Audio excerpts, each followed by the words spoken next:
Réaction est d'abord une réaction d'indignation. Si tel est le cas, ça veut dire qu'en réalité, ces partis politiques-là ne respectent ni le CNSP ni le peuple nigérien. Parce que comment comprendre que dans la souffrance actuelle que le pays vit, que la population vit, que des partis politiques osent penser même à des élections.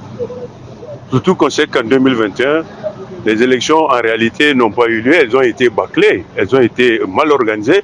Il y a eu des bourrages d'urnes où on a donné à des candidats, à un candidat à la présidence, plus d'1 million de voix dans certaines zones. Moi, je me dis que le CNSP doit prendre très au sérieux ce comportement antipatriotique et antinational et doit enquêter pour punir sévèrement les responsables de ces partis politiques qui se réunissent de manière clandestine. Moi, je me dis que franchement, c'est indigne de patriotes, c'est indigne de gens qui disent aimer le pays. Vu la situation dans laquelle se trouve notre pays, je pense qu'il n'est même pas, il est impensable que l'on puisse organiser des élections. Sincèrement, je ne vois pas comment on peut organiser des élections dans le contexte actuel. Moi, je me dis que ça, c'est inadmissible. Franchement, c'est inadmissible. C'est incompréhensible même. Je pense que si les choses se passent de cette manière, c'est parce que, justement, le CNSP a fait preuve de laxisme en ne broyant pas ces partis politiques de manière définitive. Moi, je me dis que ces partis-là n'ont plus le droit d'exister. Et même leurs différents candidats doivent être interdits aux prochaines élections si elles ont lieu. Dans le contexte actuel, je pense que agir de la sorte est un acte criminel qui doit être sanctionné avec la dernière rigueur. Que le CNSP lui-même doit se ressaisir parce que permettre à des gens de se réunir, même si c'est de manière clandestine, moi je pense que ça, ce n'est pas du tout normal. Je ne vois pas comment, dans le contexte actuel, on peut organiser des élections.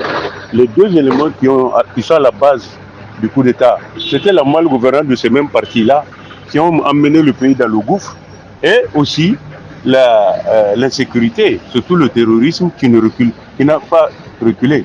Et c'est actuellement que les forces même qui sont censées combattre le terrorisme sur la durée sont en train d'être constituées et ont commencé même à agir au Burkina Faso, au Niger et au Mali.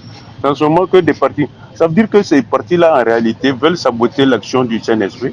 Et je pense que le CNSP sait quoi faire avec les antipatriotes. La leçon à tirer, c'est que, franchement, quand on décide de sévir, là, il faut aller jusqu'au bout.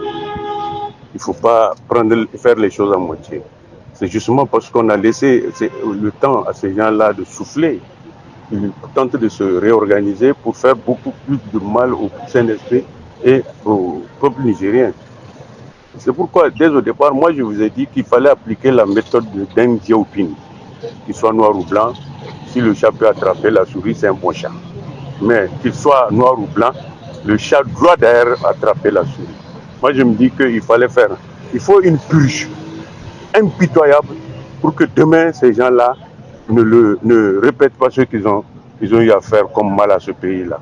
Mais les laisser continuer à sévir, moi, je pense que c'est un risque que nous prenons de plonger le pays dans un moment d'incertitude. Il faut que le CNSP se ressaisisse et surtout qu'il réprime sévèrement ceux qui sont à la base de ce genre de réunions ou de tentatives de réorganisation des partis politiques. Les partis politiques sont dissous, ils sont interdits d'activité. Celui qui, au nom d'un parti, tente quoi que ce soit, je pense qu'il doit être considéré comme un apatride ou un terroriste et traité comme tel. Je vous remercie.